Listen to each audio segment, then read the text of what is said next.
We at Odgers Berndtson, for the last 10 years, have found global leaders who are self-aware and high-performing for the C-suite. We've been doing this in Sub-Saharan Africa and South Africa for the last 10 years, and globally for the last 45 years.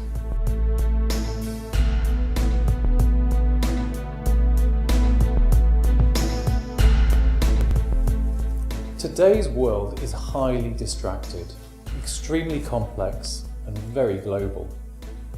What's the impact on our global leaders? It means that they lack focus. Self-awareness really helps them focus. This is why it's so important that leaders, as they grow, become more self-aware.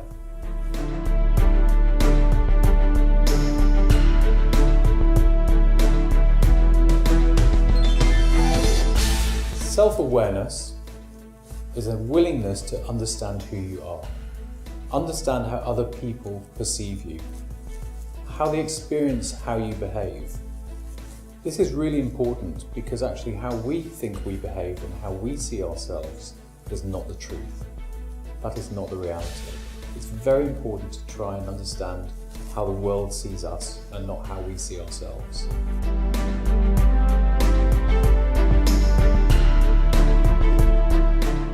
A self-aware person, first and foremost, knows their strengths and weaknesses. They listen, they're interested, they're able to take criticism. They say sorry when they've made a mistake or are behaving badly. If they make very big decisions and the impacts are challenging, they'll act with compassion. They believe in service to their people and their environment. They notice things, they're brave, they're humble, and they show their vulnerabilities.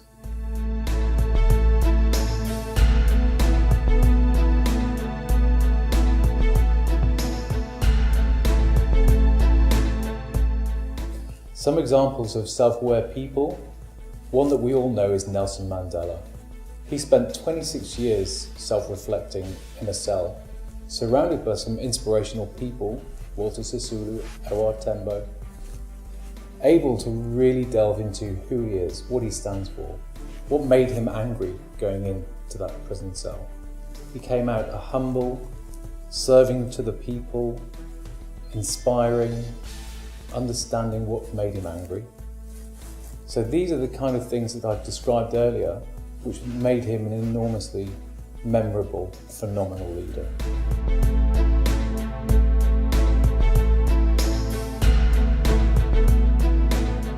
People who are not self-aware participate in quite bizarre behaviour.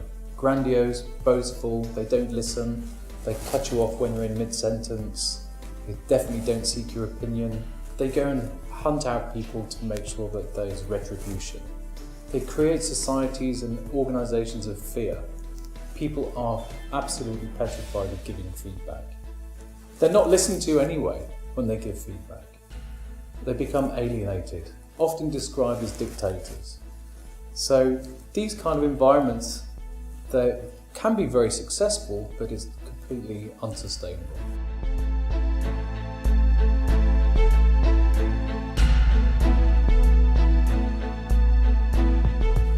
How do you become self-aware? This is a really interesting question. It takes a long journey. It's something you never want to stop doing once you've started.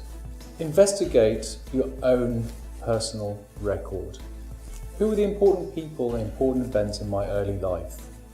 What happened? How did it make me feel at the time? How does that make me feel as an adult? These are really important questions to be asking. Seek information from people who you really trust. How do they experience me? What are the traits that they see when they're interacting with me? What would they change? And listen to them. No matter how hard it might be to accept their feedback, take it on the chin. Don't try and hide behind what they're saying. Don't get defensive. Truly listen. It's really grateful information that you can use. Pick out the bits that you think that you want to change, and then have a go at changing them.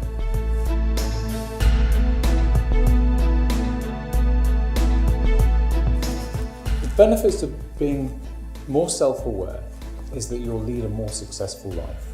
Ultimately, you'll be a much happier person. As a leader, you'll be much higher performing. You'll have a higher performing organisation. So for organisations to have a culture of self-awareness will mean that their businesses will succeed.